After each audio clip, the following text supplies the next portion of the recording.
Spain کے شہر Barcelona میں ایران پر امریکی اور اسرائیلی حملوں کے خلاف مظاہرہ کیا گیا۔ بڑی تعداد میں مرد اور خواتین نے شرکت کی۔ مظاہرے میں فری فلسطین اور فری لبنان کے نعرے بھی لگے۔ مزید جانیں بارسلونا میں نمائندہ پبلک نیوز ڈاکٹر قمر فاروق سے۔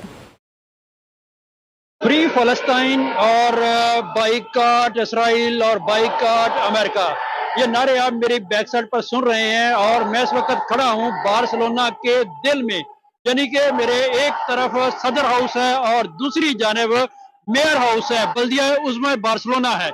یہاں پاکستانی، فلسطینی، ایرانی اور مقامی لوگوں کا ایک بڑا جمع غفیر یہاں پر موجود ہے، اور یہ تمام لوگ ایک ہی نقطے پر آواز اٹھا رہے ہیں کہ ایران کے اندر ہونے والی دہشت گردی اور ایران پر ہونے والا حملہ وہ ایک دہشت گردی ہے، اس کو روکا جائے۔ پیدرو سانچیز کا یہ کہنا کہ ہمیں کوئی بھی دھمکی دے لو، ہم تمہارے ساتھ نہیں کھڑے ہوں گے، ہم اس جنگ کا حصہ نہیں بنیں گے، اور آج لوگ بھی یہی بات کر رہے ہیں کہ ہمیں جنگ کی ضرورت نہیں ہے، امن کی ضرورت ہے، اور اس امن کے لیے امریکہ کا بائیکاٹ کر رہے ہیں، اسرائیل کا بائیکاٹ کر رہے ہیں، اور یہاں پر غزہ کو فری کرنے کا نعرہ لگایا جا رہا ہے۔